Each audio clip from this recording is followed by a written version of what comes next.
À présent, mon père, j'aimerais qu'on s'attarde sur des péchés plus subtils, comme d'abord l'orgueil. Parce que l'orgueil, mon père, ça prend plusieurs formes, vraiment déguisées, masquées. Du coup, j'aimerais que vous nous donniez des clés de lecture un peu pour pouvoir l'identifier dans notre vie et pouvoir en sortir.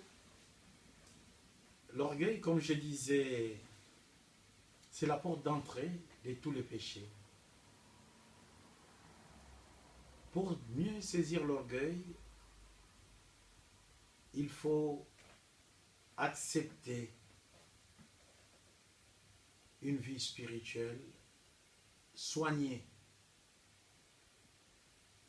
Une vie spirituelle soignée, c'est-à-dire une vie spirituelle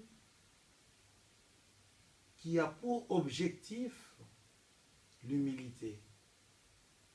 Accepter la logique de la kénose, la logique de l'abaissement, le chemin que Dieu a réalisé pour nous sauver.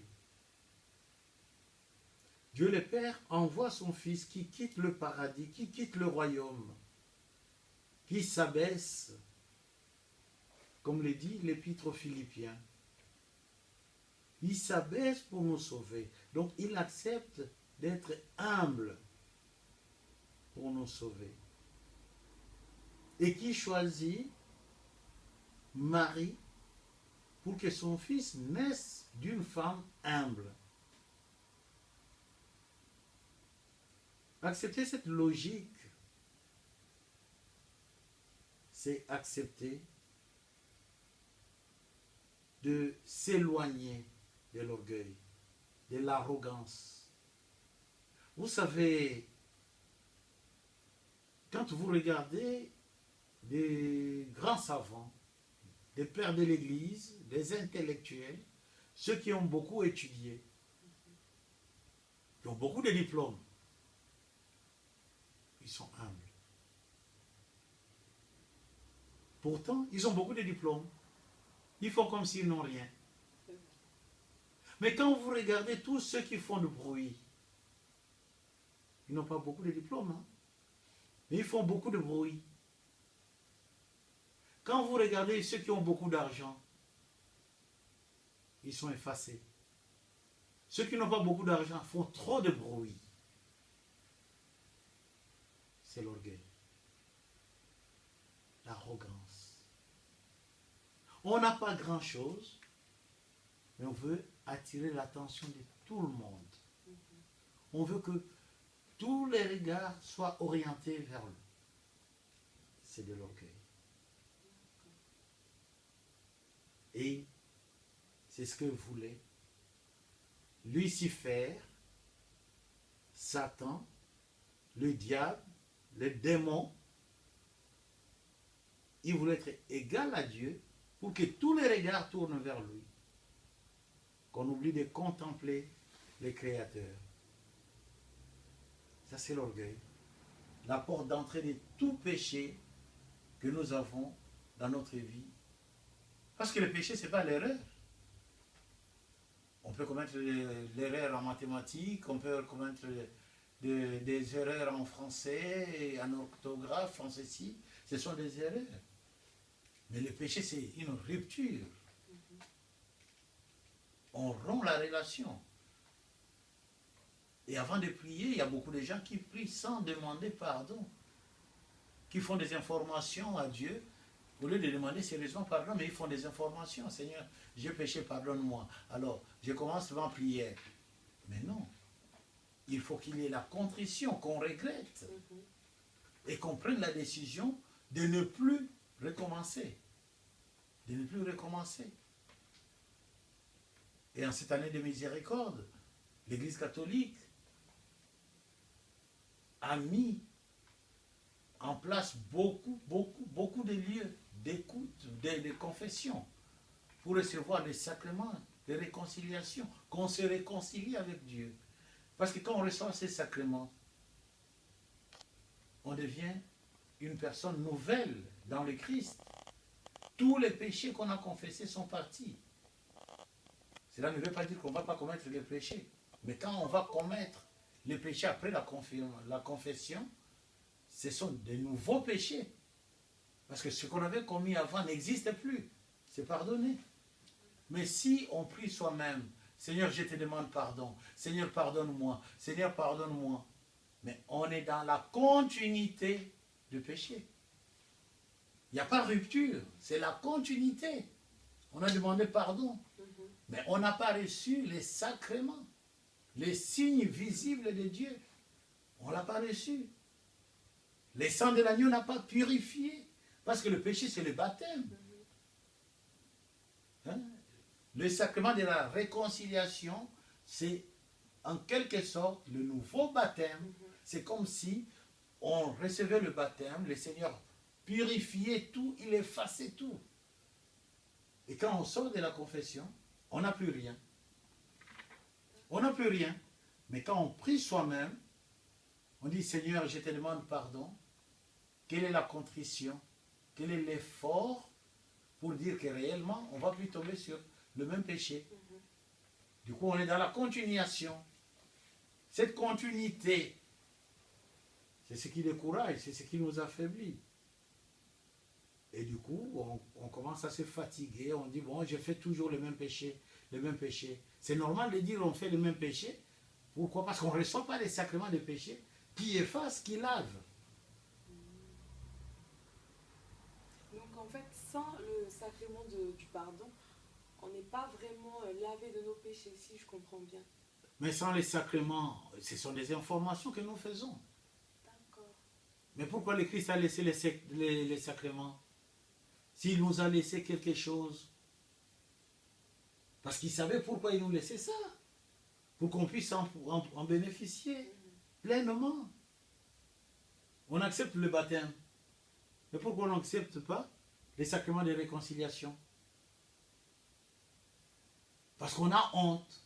C'est l'orgueil. C'est l'orgueil. Si je vais à la confession, mais c'est un être humain qui est là à la confession. C'est un être humain qui est à la confession. Je vais lui dire mes péchés, pourquoi? C'est de l'orgueil. Vous voyez? C'est de l'orgueil. Or, on ne va pas rencontrer un être humain. On va à la rencontre du Seigneur qui a laissé les sacrements, qui va nous pardonner. C'est comme le baptême.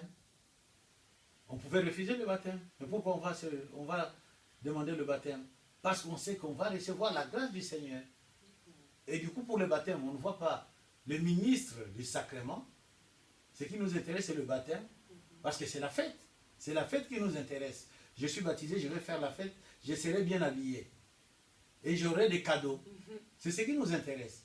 Mais comme le sacrement de réconciliation n'organise pas de fêtes, ne donne pas de cadeaux, ça nous intéresse pas. On dit, on voit le ministre des sacrements. Mais non. C'est le véritable sacrement qui organise une grande fête dans le royaume des cieux.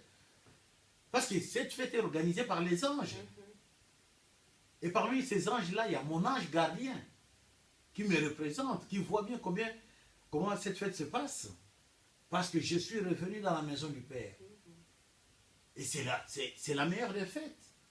Et quel est le cadeau que je reçois le jour du sacrement de réconciliation? Mais la vie éternelle, une vie nouvelle qui commence. C'est ça le véritable cadeau, qui est un cadeau impérissable par rapport